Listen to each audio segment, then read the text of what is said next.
Guys, this is स्वयं Singh. Welcome to एडुएसर्स। तो आज की वीडियो में हम लोग स्टार्ट करने जा रहे हैं अपना लेक्चर 2 एंड हमारे आज के कंटेंट्स हैं C tokens, data types and operators.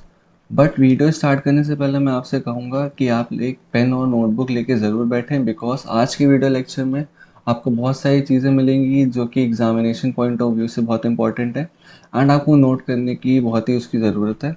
Screenshot आप ले सकते हैं, बट स्क्रीनशॉट लेने से इतना फ़ायदा नहीं होता है। तो I recommend that you use a pen and notebook for noting down all the content that is shown in your screen. Okay, so starting with C tokens. Okay, so हमारे पास टोटल 6 टाइप्स के tokens होते हैं and that is KICSSO।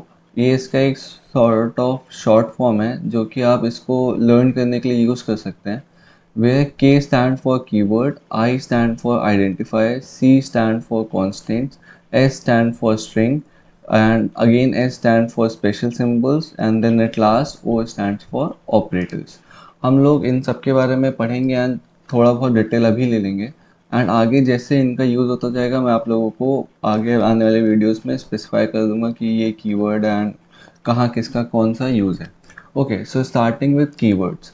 Keywords are the simply the words with special meaning and ये वो words होते हैं जिनको अगर हम लोग सी प्रोग्रामिंग में यूज़ करते हैं पर्टिकुलर ऑपरेशन ये लोग फॉलो करेंगे। लाइक इंट है तो इंट हम लोग जब यूज़ करेंगे तो we'll be getting our integer value. Okay, then comes the identifiers.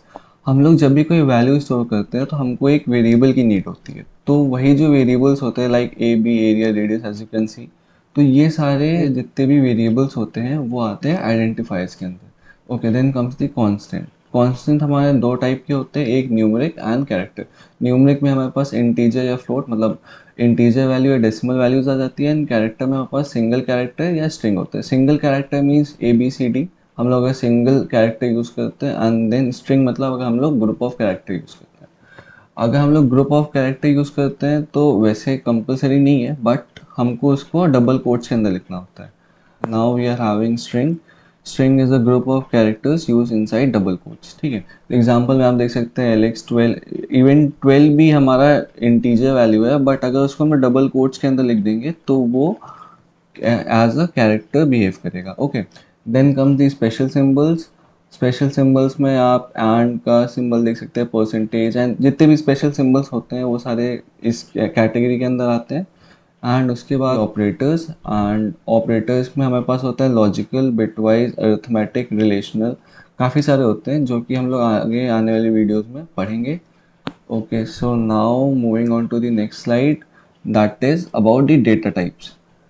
तो डेटा टाइप्स हमारे सी लैंग्वेज में यूज़ होते हैं क्योंकि हमको अगर कोई पर्टिकुलर टाइप का डेटा चाहिए यूज़र से तो हम लोग को उस डेटा टाइप को स्पेसिफाई करना पड़ेगा, तभी हम लोगों को डेटा टाइप्स की नीड होती है।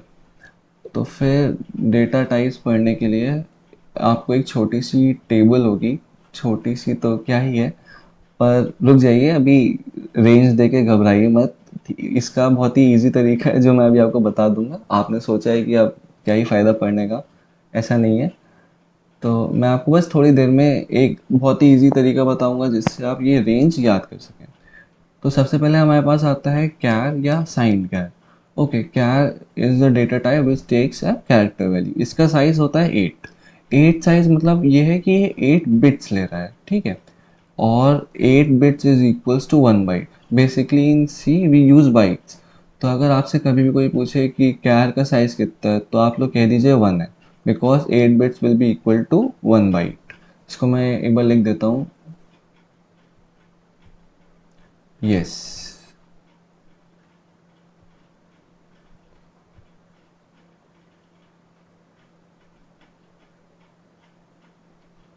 राइटिंग में मत जाइएगा, ये थोड़ा मैं कर्सर से लिख रहा हूँ तो डिफ़िकल्टी हो रही है।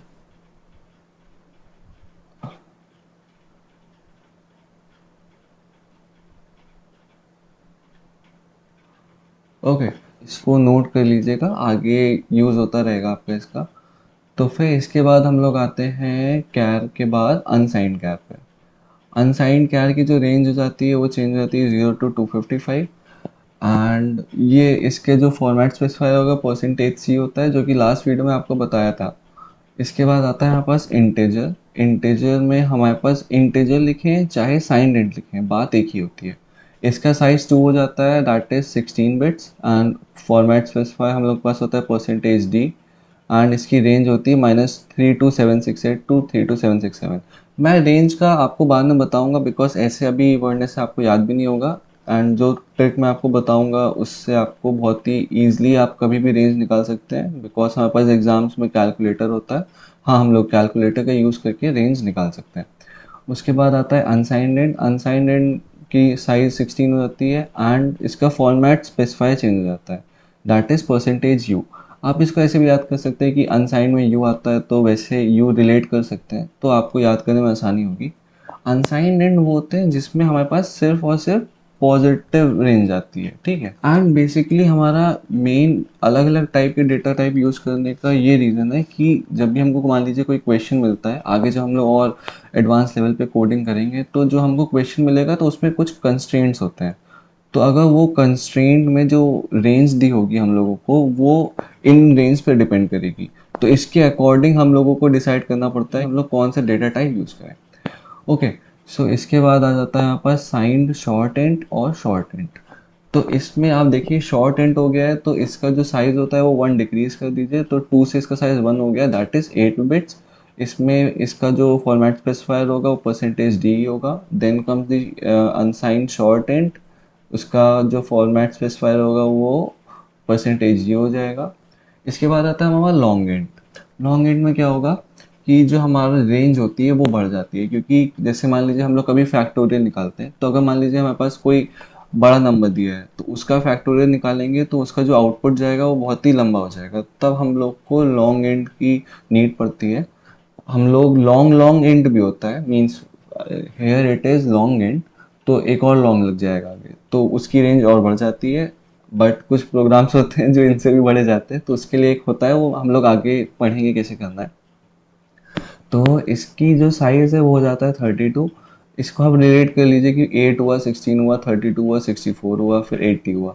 ओके, तो ये 8 की टेबल में हो जाएगा, 8 1 जा 8, 8 2 जा 16, 8 4 जा 32, 8 8 जा 64 एंड 8 10 जा 80। तो ये क्यों बताया पता नहीं। उसके बाद फिर हो जाता है हमारे पास साइन लॉन्ग एंड की रेंज साइज हो जाता है 32 int format specifier is L D. L D मतलब लॉन्ग हो गया, लॉन्ग को स्पेसिफाई करेगा and D stands for integer type. Then comes the unsign long int. Unsign long int में हम लोग परसेंटेज यू और एल यूज़ करेंगे। इसका साइज 32 ही रहता है। इसके बाद आता है हमारे पास फ्लोट। फ्लोट क्या करता है, फ्लोट डेसिमल वैल्यूज़ को स्टोर करता है। इसका साइज़ होता है 32। आप मतलब ऐसे थोड़ा रिलेट करके याद करिएगा कि इनका साइज़ 32 हो गया। सिर्फ जैसे हमारे पास सिर्फ दो हैं, डबल एंड लॉन्ग डबल, जिसका साइज़ 64 एंड 80 है, तो ये एकदम एक्सेप्शनल केस चला गया। तो इसको आप आसानी से याद कर सकते हैं, और मेरे बातों को बहुत ध्यान से सुनिएगा, बिकॉज आप सुन के भी बहुत कुछ हमको याद हो जाता है, तो शायद आप लोगों को भी हो जाए। ठीक है, तो फ्लोट आता है। फ्लोट का जो साइज़ है वो 32 है एंड इसका फॉर्मेट स्पेसिफायर परसेंटेज एफ हो जाता है। डबल मतलब में और रेंज इसकी बढ़ जाती है, सो इसका जो साइज़ होता है वो 64 हो जाता है एंड जो फॉर्मेट स्पेसिफायर होता है वो हो जाता है एल एफ। आपको लास्ट वीडियो में बताया था इसके फॉर्मेट स्पेसिफायर के बारे में।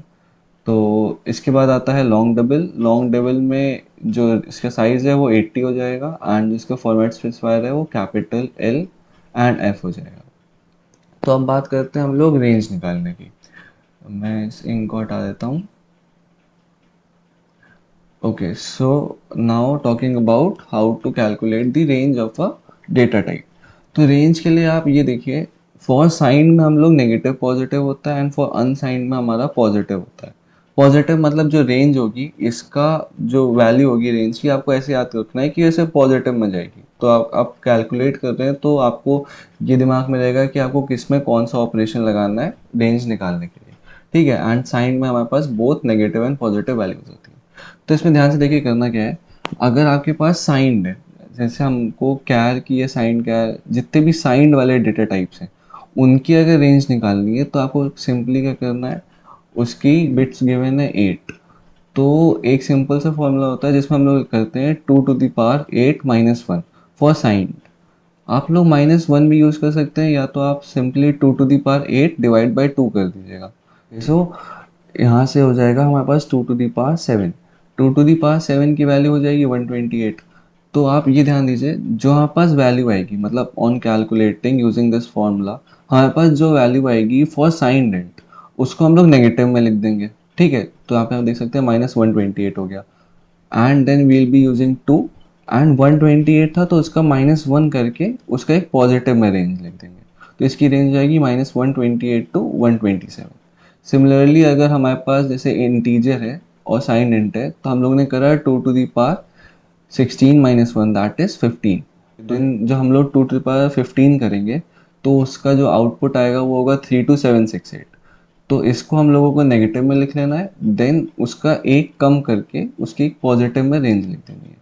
फिर हम लोग बात करते हैं अनसाइन का। अनसाइन में आप लोगों को सीधे पावर में लेके जाना है जितना भी उसका साइज़ होगा, एंड उसके अकॉर्डिंग आपको उसकी रेंज लिखनी है। यहाँ पे माइनस करने की ज़रूरत नहीं है जैसे हम लोग ने साइन के लिए करा।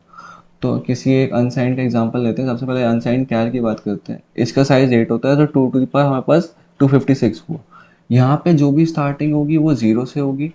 ठीक है, यहाँ पे 0 से स्टार्टिंग होगी, एंड जो भी हमारे पास आउटपुट आया है, आउटपुट या जो भी रिजल्ट आया है हमारे पास उस कैलकुलेशन का, like here we are having 2⁸8, तो 256 में 1 माइनस करके लिख देंगे, क्योंकि आप ये भी देख सकते हैं कि जो वैसे हमारे पास नंबर स्टार्ट होंगे तो 1 से स्टार्ट होते हैं, बट हम लोग 0 से स्टार्ट कर रहे हैं तो वहाँ से भी एक कम कर देंगे। ओके, एंड यहाँ पे भी एक कम करने का रीज़न यही होता है कि बीच में हमारे पास ज़ीरो आता है, तो ज़ीरो के आने की वजह से हमारे पास जो एक वैल्यू होती है वो पहले डिक्रीज कर जाती है। बस आपको मेन ध्यान ये रखना है कि साइन कैर हो या कैर हो, मतलब जहाँ पे भी साइन लग रहा है वो हम लोग का नॉर्मल टाइप है। नॉर्मल मतलब जैसे कि इंट हो गया और साइन इंट एक ही हो गया, अभी आपको बताया था। तो ये बात आपको ध्यान रखती है, उसके अकॉर्डिंगली फॉर्मूला लगाना है। ओके, सो ये शायद आपको समझ आ गया होगा। तो next move on to the next slide, that is about the operators. Operators भी हमारे बहुत टाइप के होते हैं सी लैंग्वेज में, एंड इनको हम लोग को बहुत ध्यान से पढ़ना है, बिकॉज इसमें भी क्वेश्चंस आ जाते हैं। फर्स्ट ऑफ ऑल हम लोगों को डिफाइन करने को कह देगा कि कोई कोई ऑपरेटर डिफाइन करो। लाइक एक होता है टर्नरी ऑपरेटर, जो डेफिनेशन में बहुत आता है क्योंकि उसका एक पर्टिकुलर सिंटैक्स होता है जो हमको यूज़ करना होता है। तो आगे बात करते हैं हम ऑपरेटर। बताने से पहले मैं आप लोगों को एक चीज़ बताता हूँ, प्रेसिडेंस एंड एसोसिएटिविटी क्या होता है। ओके, जैसे हम लोगों को एक ही उस क्वेश्चन में एक से ज़्यादा ऑपरेटर्स गिवन है, अगर ऐसा है तो हम लोग को पहले से एक रूल होगा जो हमको अभी याद करना है कि कौन से ऑपरेटर की प्रेसिडेंस ज़्यादा होगी किसी दूसरे ऑपरेटर से। ओके, तो यहाँ पे आप देख सकते हैं ऐसे 3 + 8 × 6 है, तो हम तो इसमें नॉर्मली वर्ड मास लगाएंगे, 8 6 48 + 3 विल बिकम 51। ठीक है, तो यहाँ पे हम लोग ने प्रेसिडेंस को समझ लिया है, आप भी समझ गए होंगे। प्रेसिडेंस मतलब वही कौन पहले आएगा। ठीक है, तो किसका कौन किसके पिताजी है। ठीक है, तो कौन पहले आएगा। फिर बात करते हैं एसोसिएटिविटी का। एसोसिएटिविटी तब हम लोग यूज़ करते हैं, ये एक पर्टिकुलर रूल होता है जब हम लोग यूज़ करते हैं जब किसी दो ऑपरेटर का प्रेसिडेंस मैच कर जाए। तो इसमें हम लोग बस ये डिसाइड करते हैं एसोसिएटिविटी रूल के अकॉर्डिंग कि हमको लेफ़्ट टू राइट जाना है या राइट टू लेफ़्ट जाना है। ठीक है, तो यहाँ पे एग्जांपल देख लेते हैं, जैसे मल्टीप्लाई एंड जो मॉडुलस का होता है साइन, वो दोनों का जो प्रेसिडेंस लेवल होता है वो इक्वल होता है। तो इन क्वेश्चंस में हम लोग लेफ़्ट टू राइट जाते हैं। ये तो थोड़ा इजी था, मतलब मैं आगे अभी आपको करवाऊंगा कि प्रेसिडेंस एंड एसोसिएटिविटी के। ओके, इन सब के क्वेश्चंस होंगे मेरे पास क्लास में। तो अब बात करते हैं हम लोग टाइप कन्वर्जन के बारे में। टाइप कन्वर्जन या दो टाइप के होते हैं, that is implicit type and explicit type. जो इम्प्लिसिट टाइप का होता है, इसमें हम लोग का जो लोअर टाइप का ऑपरेंड होता है वो ऑटोमेटिकली कन्वर्ट हो जाता है हायर टाइप में। इसका एग्जांपल देखिए, लाइक 3 + 5.8 है तो ऑटोमेटिकली कन्वर्ट हो जाएगा 8.8 में। इसका मतलब ये है कि हम लोग को कोई अपने आप से चेंजेस नहीं करने हैं प्रोग्राम में, बट जो भी लोअर टाइप होगा वो ऑटोमेटिकली कन्वर्ट हो जाएगा हायर टाइप में। और यहाँ पे आप देखिए ऑर्डर गिवन है, जैसे कि लॉन्ग डबल सबसे पहले आएगा, फिर डबल आएगा, फ्लोट आएगा, unsigned int, int, char, unsigned char and char. बस आप ये याद रखिए, जैसे कि आपने डेटा टाइप्स की टेबल याद करेगी तो डबल नीचे है, तो नीचे से आप ऊपर जाना शुरू कर दीजिए। एंड वैसे आप लोग याद कर लीजिए उसको, ठीक है। बहुत सिंपल है। सबसे पहले डबल मतलब डेसिमल वैल्यूज आएंगी, उसमें भी हम लोग का फ्लोट का बड़ा भाई कौन है, डबल है, तो वैसे यूज़ करना है, ठीक है। यहाँ पे से लॉन्ग डबल हो गया। ये एक्सप्लिसिट टाइप में हम लोग क्या करते हैं, एक्सप्लिसिट टाइप में हम लोग बाहर से फोर्स लगाते हैं। फोर्स लगाते हैं मतलब हम लोग फोर्स कन्वर्जन करवाते हैं। फोर्स कन्वर्जन कैसे होगा, जब भी हमको कोई नंबर होगा तो उसको ब्रैकेट में करके बाहर उसका डेटा टाइप लिख देंगे जो भी हम लोगों को चाहिए। Okay, so here it is 3 plus integer of 5.8। तो जो इंट 5.8 है पहले ये रन होगा एंड 3 प्लस 5 बनाएगा एंड इसका आउटपुट हमारे पास आएगा 8। एक्सप्लिसिट से आप ऐसे याद कर सकते हैं कि एक्सप्लिसिट मतलब ई एक्स आ रहा है तो एक्सटर्नल फोर्स लगेगा, ठीक है। तो वैसे आप इसको याद कर लीजिए। एंड इम्प्लिसिट मतलब दो ही दूसरा बचा तो उसका नॉर्मल ऑटोमेटिकली कन्वर्ट हो जाता है। Okay, so now talking about the arithmetic operators. आप लोग नोट्स ज़रूर बनाते रहिएगा, मेरी आप सबसे रिक्वेस्ट है। तो आपको ही आगे बहुत ही फ़ायदा मिलेगा अगर आप सिर्फ नोट से पढ़ेंगे। एंड एकदम सेम टू सेम आप कॉपी कर लीजिए, कुछ एक्स्ट्रा आपको करने की ज़रूरत नहीं है, मैं सब कुछ कवर करवाऊँगा, ठीक है। तो अर्थमेटिक ऑपरेटर्स की बात करते हैं। अर्थमेटिक ऑपरेटर्स तो आप बचपन से पढ़ते आ रहे हैं, कौन कौन से होते हैं, addition, subtraction, multiplication, division and modulus, ये सारे होते हैं हमारे पास अर्थमेटिक ऑपरेटर्स। इन सब के सिंबल आप देख लीजिए, plus, minus, multiply, divide and modulus. हमको यहाँ पे बेसिकली दो ऑपरेटर्स पे ज़्यादा फोकस करना है, that is division and modulo. In division we get the question and in modulo operator we get the remainder. Like हम लोग ने डिवाइड किया 5 डिवाइड बाई 2, तो उससे क्या होगा, तो जो उसका 5 डिवाइड बाई 2 में 2 होगा वो उसका क्वेश्चन हो जाएगा एंड जो इसका रिमाइंडर हो जाएगा वो हो जाएगा 1। मैं आपको दिखाता हूँ आगे। Then comes the logical operators.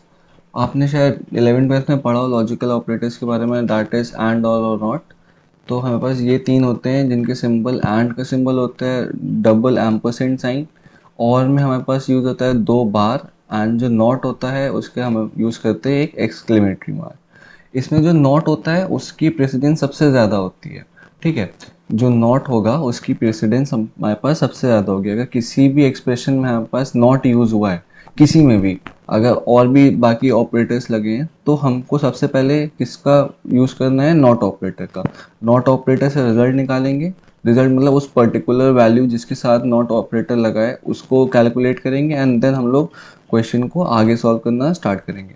Not operator एक यूनरी ऑपरेटर होता है। यूनरी मतलब होता है it takes only one operand. One operand मतलब ये सिंपली ट्रू को फॉल्स करता है एंड फॉल्स को ट्रू करता है। Then comes the and operator को कैसे फंक्शन होता है, जैसे कि आपने शायद पढ़ा हो बट फिर भी बता दे रहा कि अगर यहाँ पे दोनों वैल्यू ट्रू होती है तभी हमको ट्रू मिलता है। अगर देखो हम एक तरह से समझो, जैसे we are having true and false two situations, okay. तो अगर हमारे पास एंड लगा है बीच में, तो एंड मतलब होता है जब दोनों सिचुएशन हम लोग इंक्लूड कर रहे हैं। तो अगर उसमें कोई एक भी फॉल्स हो जाएगी तो उसका जो आउटपुट आएगा वो आएगा फॉल्स, ठीक है। तभी यहाँ पे हम लोग जब सिर्फ दोनों ट्रू हुई हैं तो हमारा जाके ट्रू हो रहा है।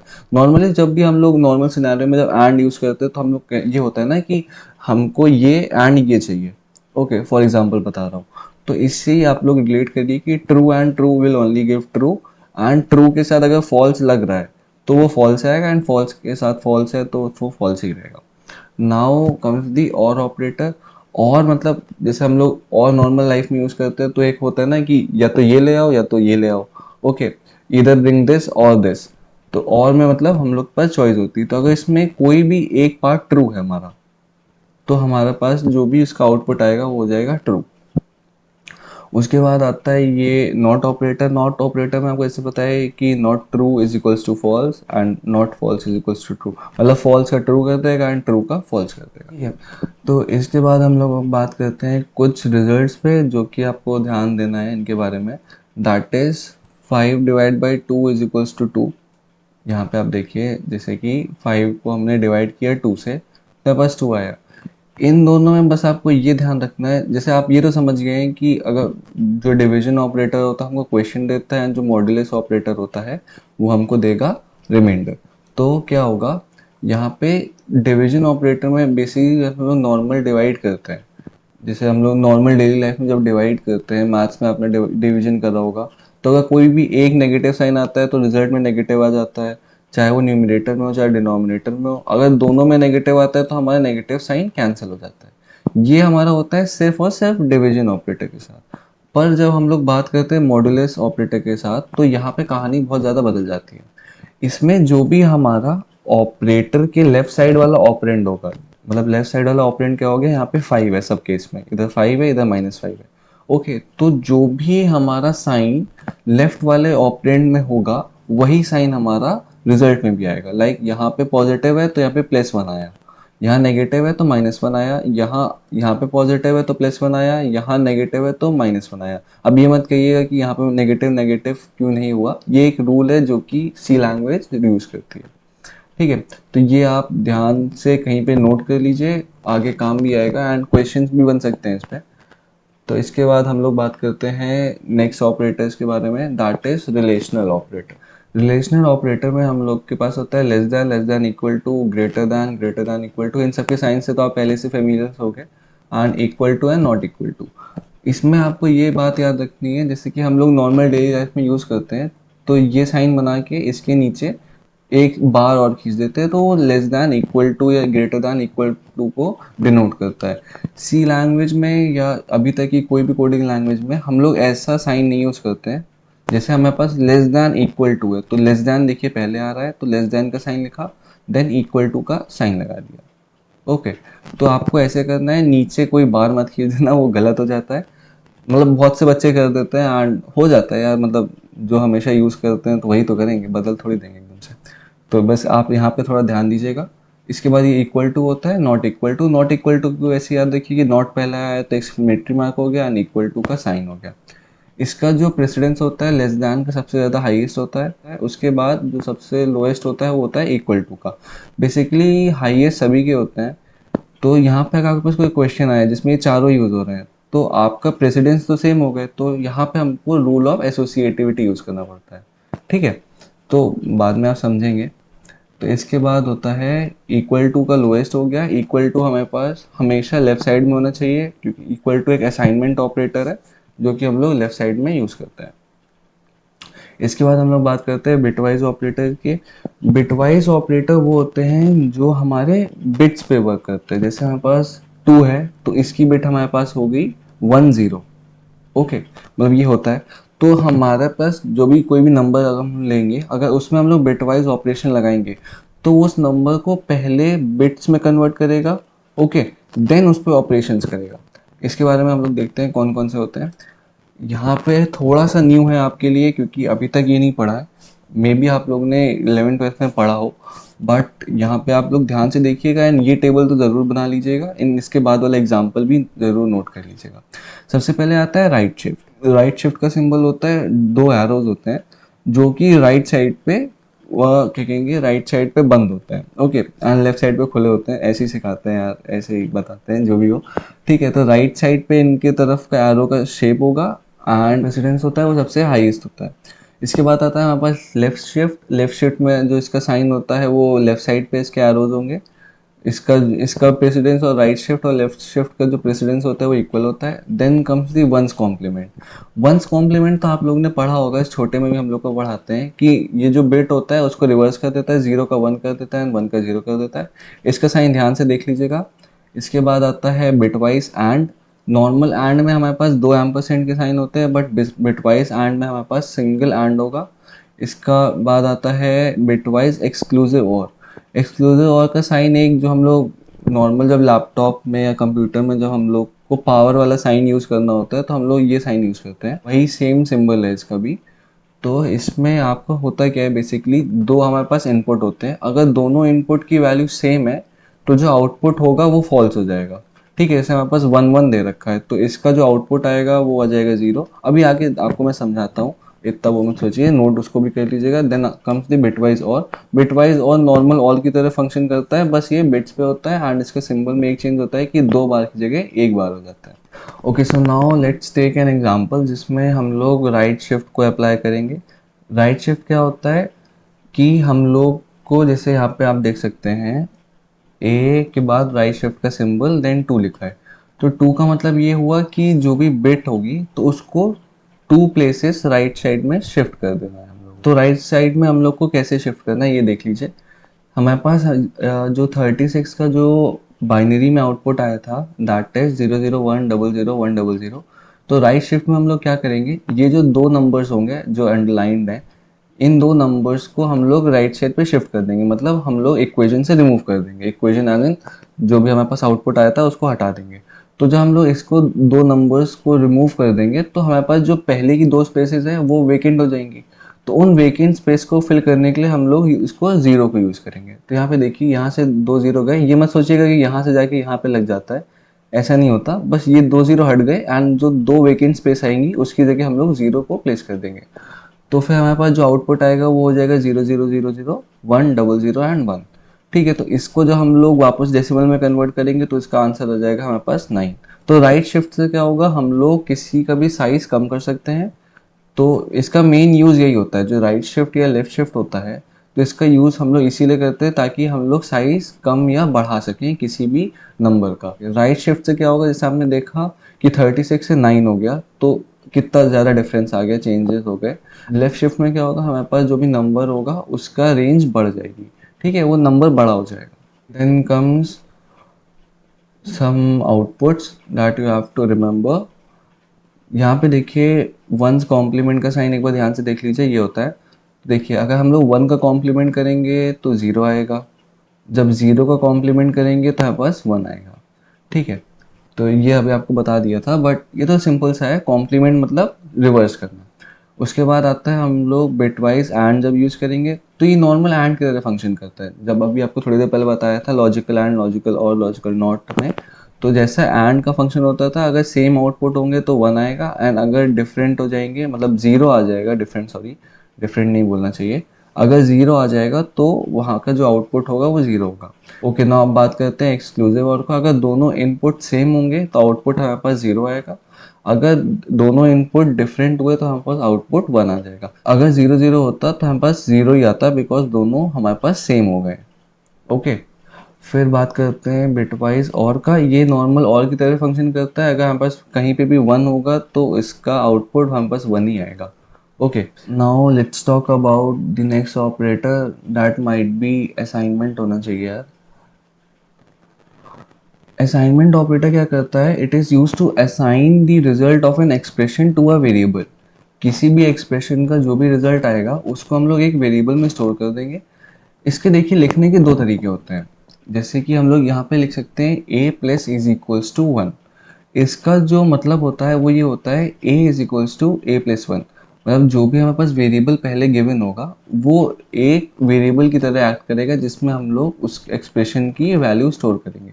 एंड a के बाद प्लस है तो जो भी हमारे पास RHS में आएगा वो हो जाएगा a is equals to a plus one. ठीक है, आप समझ गए होंगे, मतलब एक सिंपल सा है। अगर हम चाहें तो सिर्फ a is equals to a plus one भी लिख दें, बट एक उसका शॉर्टर फॉर्म होता है लिखने का a plus is equals to one, तो ये डिनोट ऑटोमेटिकली डिनोट करेगा a is equals to a plus one को। Now comes the increment and decrement operator. Increment आप नाम से समझ सकते हैं कि इसकी जो भी ऑपरेंड की वैल्यू होगी वो हम लोग उसमें प्लस वन कर देंगे या उसको इंक्रीज कर देंगे वन साइज से। ठीक है, तो यहाँ पे सिंबल होता है इसका डबल प्लस का साइन। एग्जाम्पल में आप देख सकते हैं m is equals to five, y is equals to plus plus m है, एंड जो सेकंड एग्जाम्पल है उसमें m प्लस प्लस है।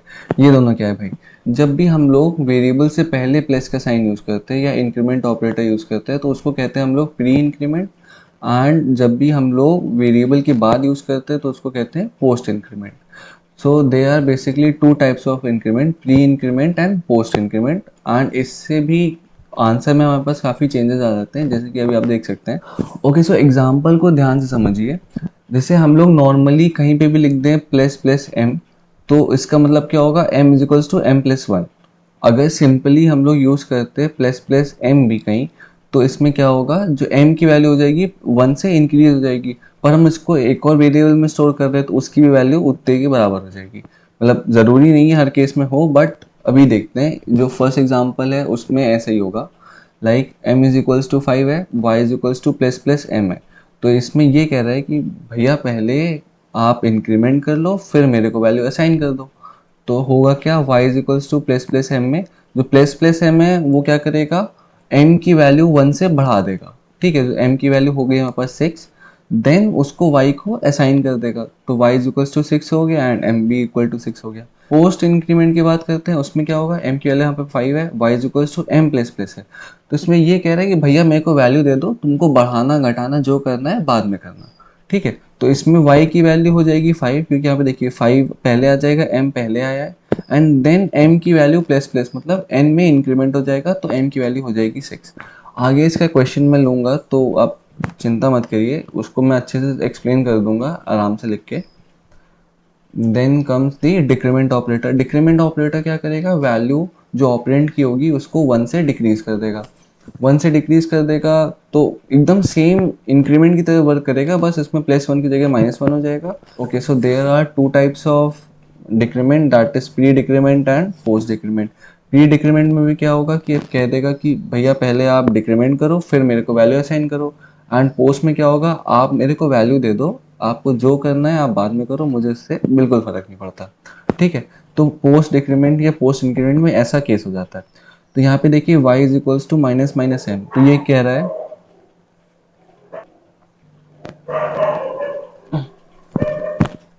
सॉरी गाइस, वो अभी सुबह के 4 बज रहे हैं एंड मेरे गली का कुत्ता लगता है जल्दी जग गया था, तो मैंने सोचा भाई तुम ही पहले बोल लो, अभी सो के उठे हो।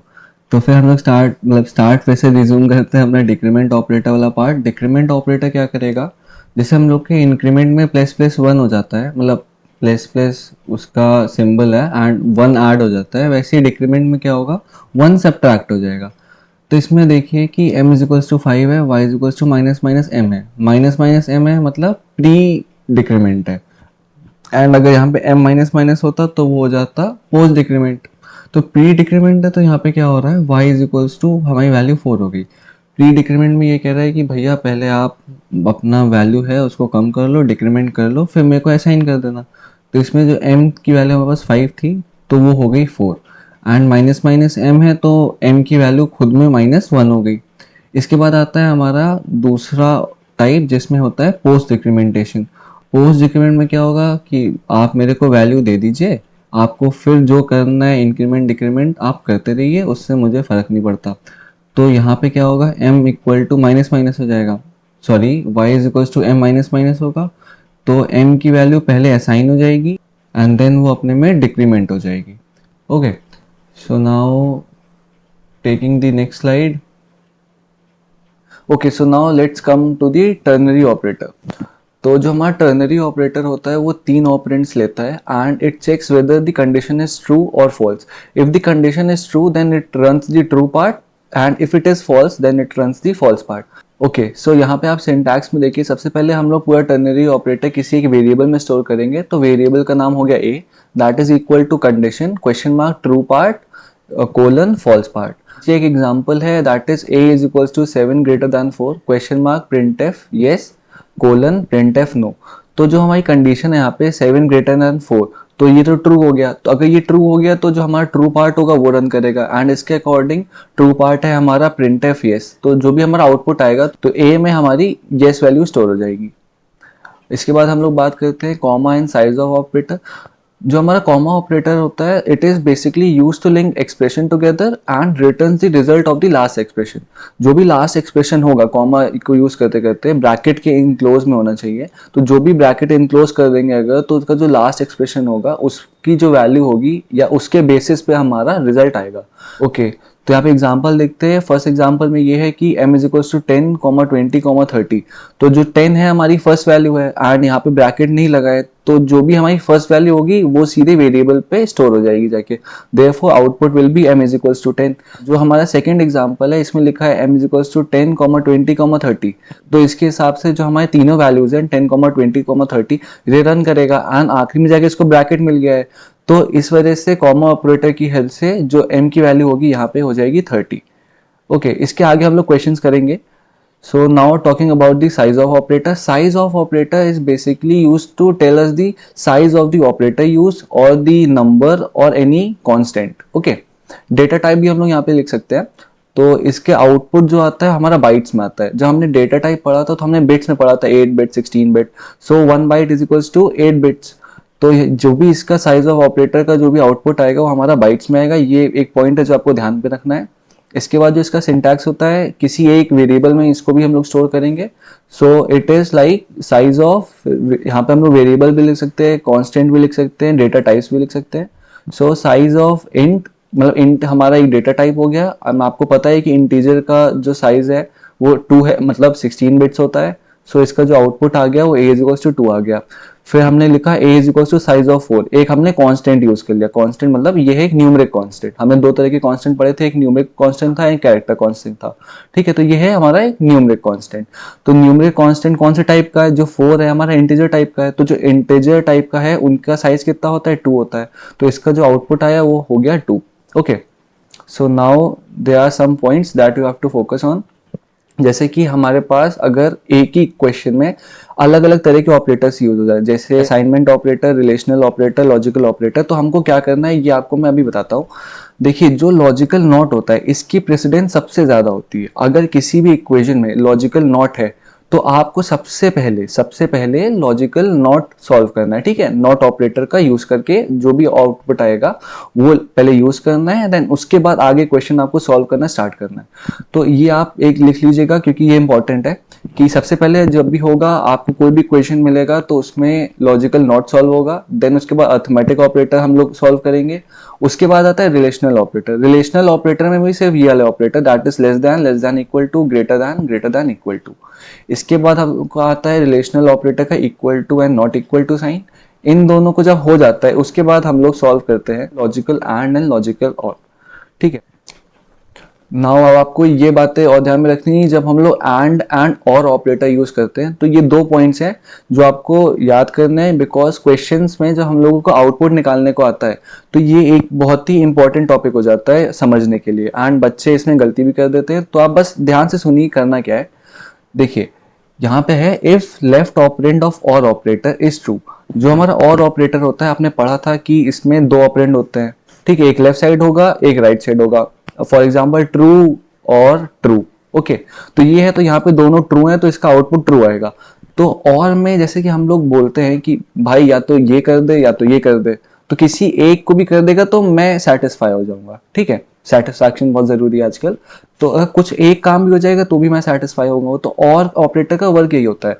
तो इसमें आपको ये ध्यान रखना है कि अगर और ऑपरेटर से पहले जो लेफ्ट साइड वाला ऑपरेंड है वो अगर ट्रू है तो हमारा राइट वाला वो रन ही नहीं करेगा। मतलब जैसे कि यहाँ पे लिखा है a और b प्लस प्लस, जो a की वैल्यू यहाँ पे 1 है, 1 वैल्यू है, तो इससे क्या हुआ कि 1 मतलब नॉन जीरो हो गया, नॉन जीरो मतलब ट्रू हो गया। तो हमारा यहाँ पे ट्रू आ गया। तो जो हमारा राइट पार्ट है वहां तक ये ऑपरेटर जाने ही नहीं देगा, हम लोग को प्रोग्राम का कोड वहां पे रन ही नहीं करना है। ट्रू आ गया तो इसकी वैल्यू सीधे ट्रू रिटर्न हो जाएगी। तो इसका आंसर आ जाएगा ट्रू और नॉन जीरो। तो a is equals to 1, b is equals to 0। ये इसलिए हुआ क्योंकि हमारा a is equals to true हो गया, देन और यूज करा। एंड b प्लस प्लस में हमारा अगर मान लीजिए एंड ऑपरेटर होता तो हम लोग दूसरा चेक करते हैं, तो उससे क्या होता, b प्लस प्लस की वैल्यू, हमारी b की वैल्यू 0 थी तो प्लस प्लस से b की वैल्यू +1 से इंक्रीमेंट हो जाती। तो हमारा यहाँ पे ये इसलिए नहीं हुआ क्योंकि हम लोग और यूज करते हैं। Okay, so now talking about the end operator. And operator में क्या होता है, हमने जब पढ़ा था तो ये था कि अगर हमारे दोनों लेफ्ट और राइट ऑपरेंड अगर दोनों ट्रू हैं तभी ट्रू रिटर्न करेगा। तभी यहाँ पे हमको एंड ऑपरेटर में एक बात ये ध्यान रखनी है कि अगर हमारा लेफ्ट ऑपरेंड फॉल्स हो गया तो जो हमारा आउटपुट आएगा वो फॉल्स आएगा, क्योंकि कोई भी एक फॉल्स होता है तो फॉल्स आता है। तो इसी वजह से जब हमारा लेफ्ट ऑपरेंड फॉल्स हो जाएगा तो जो हम राइट ऑपरेंड होता है वहां तक हम लोग जाते ही नहीं है, उस वाला कोड या जो भी एक्सप्रेशन होता है उसको हम रन ही नहीं करते हैं। ओके, सो एग्जांपल देखें, यहाँ पे a is equals to 0 and b is equals to 0 है, एंड हमने ऑपरेशन करा a and b plus plus. हमारा a 0 हो गया, तो अगर हमारा a 0 हो गया, कोई एक भी अगर फॉल्स हो गया तो आउटपुट तो हमारा फॉल्स ही आना है। जो भी एंड ऑपरेटर होगा अगर कुछ भी फॉल्स आता है तो हमारा फॉल्स रिटर्न करता है। तभी हमारा अगर लेफ्ट ऑपरेंड फॉल्स हो गया तो हमारा राइट वाला वो चेक ही नहीं करेगा, चेक नहीं करेगा या आप उसको कह लो वहां तक जाएगा ही नहीं। तो जो इसका आउटपुट आएगा वो फॉल्स हो जाएगा या तो 0 हो जाएगा।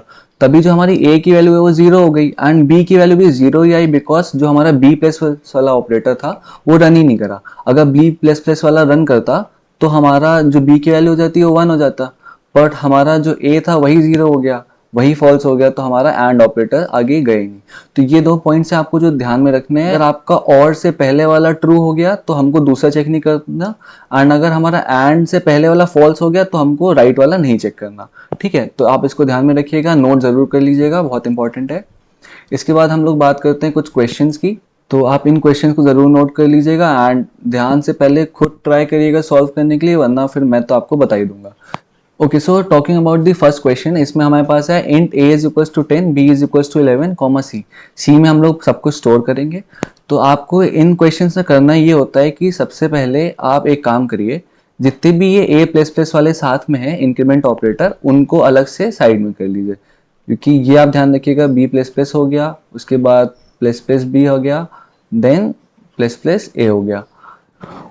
ओके, सो देखिए आपने इसको अलग अलग कर लिया। अलग अलग करने के बाद आप ये देखिए ए प्लस प्लस क्या डिनोट करता है, a is equals to a plus one. ठीक है, ए प्लस वन करता है। तो ए की वैल्यू हमारे पास अभी तक 10 थी, 10 का 11 हो गया। बी प्लस प्लस से हमारी वैल्यू इसकी 12 हो जाएगी। ओके, वही सेम फॉर्मूला लगा के, एंड प्लस प्लस बी है तो अगेन इस वाले बी की वैल्यू हमारे पास हो जाएगी 13। ठीक है, ये हो गया हमारे पास 13। ये प्लस प्लस ए है तो इसकी वैल्यू हो जाएगी 12। ये जो बी प्लस प्लस था तो यहाँ पे हमारी वैल्यू होगी जाके 12 एंड इधर वाली वैल्यू हो जाएगी हमारी 11। ओके, आपने ये वैल्यूज लिख दी। इसके बाद आपको ये बात ध्यान रखनी है कि देखिए यहाँ पे a प्लस प्लस हुआ तो a की वैल्यू, तो हमारे a से पहले कोई ऑपरेटर नहीं था तो हमने a की वैल्यू 11 कर दी। देन हुआ हमारे पास plus b। Okay, plus b से क्या हुआ, देखिए b आ रहा है एंड b के साथ हमारे साथ पोस्ट इंक्रीमेंट लगा है। पोस्ट इंक्रीमेंट लगा है मतलब हम लोग क्या करेंगे, पहले b ऐड कर देंगे, उसके बाद हम लोग इंक्रीमेंट करेंगे। तो 11 में हम लोगों का 11 ऐड होगा बिकॉज ये हमारा पोस्ट इंक्रीमेंट है एंड वैल्यू हमने ये बाद में करी है। तो इसकी वैल्यू होगी 11 plus 11 and it will give us 22 दिया। इसके बाद हमने इसकी वैल्यू b की बढ़ा दी एंड ये हो गई 12 जाके 22 इस पूरे एक्सप्रेशन की आ गई, इन दोनों की मिला के हमारे पास वैल्यू आ गई 22। फिर आता है यहाँ पे plus plus b. Plus plus b मतलब ये कह रहा है कि आप इंक्रीमेंट करो फिर मेरे में वैल्यू ऐड करो। तो अभी इसकी वैल्यू 12 थी, फिर जाके 13 हो गई। 22 प्लस 13 will give 35। ओके, 35 ही आएगा ना भाई, 35 हो गया। उसके बाद हम लोग ऐड करेंगे, फिर प्लस प्लस ए आया। प्लस प्लस ए में ये हुआ कि हमारा कह रहा है पहले आप इंक्रीमेंट करो फिर हम जाके वैल्यू ऐड करेंगे। तो इसका आंसर क्या हो गया, प्लस प्लस प्लस 35 हो गया था उस टाइम पे। ठीक है, फिर प्लस हमने करा 35 प्लस 12, 35 प्लस 12 करेंगे तो हो जाएगा हमारा 47। तो इसका आंसर क्या आ जाएगा, 47।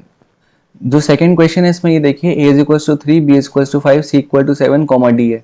तो हमने d में सारी वैल्यू स्टोर करी, a is greater than b and less than c minus 3। तो अकॉर्डिंग टू प्रेसिडेंस रूल हमको सबसे पहले अर्थमेटिक ऑपरेशन करना है। अर्थमेटिक ऑपरेशन के हिसाब से c में वैल्यू 7 है तो 7 minus 3 will be equal to 4। Okay, 4 हो जाएगी। तो अब इसमें हमको चेक करना है, सबसे पहले लेफ्ट टू राइट चलेंगे बिकॉज हमने अर्थमेटिक ऑपरेशन तो सॉल्व कर लिया। इसके बाद हम लोग एक सेकेंड, हाँ तो देखिए सबसे पहले हम लोग a ग्रेटर दैन b करा हम लोगों ने। a ग्रेटर दैन b है क्या, 3 इज ग्रेटर दैन 5, तो ये तो हमारा फॉल्स हो गया, तो हमारा यहाँ पे आ गया फॉल्स। फिर इसके बाद हम लोग चेक करते हैं false less than c minus 3। c minus 3 क्या हुआ हमारे पास, 4। जीरो जो कि फॉल्स होता है तो हम लोग उसको जीरो कंसिडर करते हैं। अगर ट्रू होता है तो वो कोई भी नॉन जीरो वैल्यू होती है एंड अगर फॉल्स होता है तो उसको जीरो कंसिडर करते हैं। तो क्या होगा, यहाँ पे हमारा zero less than c minus 3 आ गया। c माइनस 3 हमारा कितना था, 7 minus 3 that was equal to 4। तो 0 वाज लेस दैन 4, ये ट्रू हो गया। ट्रू मतलब कोई भी नॉन जीरो वैल्यू, कोई भी नॉन जीरो की जगह हम लोग इसको 1 दे देते हैं, तो इसका आउटपुट आप यहाँ पे देखिए 1 हो गया है। Okay, so now moving on to the third question. Third question में आप देखिए int a is equal to 3, b equal to 5 and c equal to 7 दे रखा है। तो यहाँ पे सबसे पहले हम लोग लेफ्ट टू राइट चलेंगे, तो a ग्रेटर दैन b वाला कंडीशन चेक करेंगे। a 3 है, b 5 है, सो इस 3 ग्रेटर दैन 5, ये तो फॉल्स हो गया, ये आ गया हमारे पास फॉल्स। फॉल्स आया एंड इसके बाद हमारा एंड ऑपरेटर यूज हो रहा है। So according to and operator मैंने आपको बताया था कि अगर एंड में पहले फॉल्स आ जाता है तो हम लोग राइट वाला कंसिडर ही नहीं करते हैं। तो इसका जो आंसर आ जाएगा वो डायरेक्ट फॉल्स आ जाएगा या d इक्वल टू 0 आ जाएगा because false is equals to 0। Okay, so now moving on to the fourth question. Fourth question में आप देखिए a is equal to 3, b equal to 5, c equal to 7 है। हमारा है c equal to a equal to b। जो c equal to है वो हमारा बेसिकली वैल्यू चेक करता है कि जो लेफ्ट वाली और राइट वाली दैट इज LHS और RHS इज इक्वल और नॉट। इसके बाद देखिए हमारे पास इक्वल टू साइन है। इक्वल टू साइन हमारा राइट में यूज हुआ है, जो कि नहीं यूज हो सकता है because it should be use at the left side of any operation. Okay, तो यहाँ पे a is equal to b जो होगा ये हमारा राइट साइड में है, तभी ये हमको एरर देगा बिकॉज हमारा ये आउटपुट नहीं निकाल पाएगा। इसके बाद आता है फिफ्थ क्वेश्चन। फिफ्थ में हमारा है a equal to 1, b equal to 2 and c equal to 1। फिर d में हम लोगों ने स्टोर कर लिया। सबसे पहले हमने करा a इक्वल टू 1 है तो इसमें प्लस प्लस a इंक्रीमेंट करेंगे तो a की वैल्यू हमारी हो गई 2 है, एंड यहाँ पे एंड लगा है और ट्रू है तो इस वजह से हम लोग को राइट वाला भी चेक करना पड़ेगा, तो b प्लस प्लस हो गया तो b की वैल्यू हो गई हमारे पास 3। तो बेसिकली हमारे पास आया ट्रू आया because true and true will give true. तो अगर हमारा और के पहले ट्रू हो जाता है तो हमारा जो राइट वाला होता है वो चेक नहीं होता है। ठीक है, ये मैं आपको बता चुका हूँ, अभी लास्ट स्लाइड में ही बताया था। तो हमारा और ऑपरेटर के पहले अगर पूरी वैल्यू ट्रू आ जाती है, जो भी हमारी ये पूरी वैल्यू है ये ट्रू में कन्वर्ट हो गई है, तो जो हमारा राइट पार्ट है वो रन नहीं करेगा। तो इसी वजह से जो हमारा सी की वैल्यू होगी इसमें कोई इफेक्ट नहीं आएगा। अगर हमारे यहाँ पे एंड होता तो राइट वाला पार्ट रन करता एंड सी की वैल्यू 0 हो जाती। ओके, आप समझे? तो इस वजह से यहाँ पे हमारा कोई चेंजेस नहीं हुए सी की वैल्यू में। तो यहाँ पे a की वैल्यू हम लोग की a प्लस 1 हो गई थी, that will be equal to 2। b की वैल्यू प्लस 1 होने से 3 हो गई थी। c में हमारा कोई चेंजेस नहीं आए थे तो ये 1 हो गया। एंड ट्रू आया था, ट्रू और आया था, तो इस वजह से ट्रू को जो डिनोट करता है वो होता है 1 या कोई भी नॉन जीरो, तो आप d की वैल्यू 1 लिख सकते हैं। तो ये हमारे हो गए कुछ क्वेश्चंस। ओके, सो अगर आपको भी कुछ ऐसे क्वेश्चंस मिलते हैं पर आपको अगर उनमें कोई भी परेशानी हो रही तो आप मुझसे कमेंट सेक्शन में पूछ सकते हैं। एंड मैं अभी के लिए इतना ही रखूंगा। नेक्स्ट वीडियो में हम लोग आगे के टॉपिक्स कवर करेंगे। एंड आपको कोई भी क्वेरी हो, अगर पूरे वीडियो में आपको कहीं कोई भी दिक्कत आई हो तो आप एक बार फिर से उसको पढ़ने की ट्राई करिए, फिर से वीडियो देखें। Okay, so now let's end the video and जल्दी से करते हैं बिकॉज वीडियो की लेंथ भी काफ़ी बड़ी हो गई है। तो फिर इसके बाद बस इतना ही है and thank you so much. Bye bye, take care.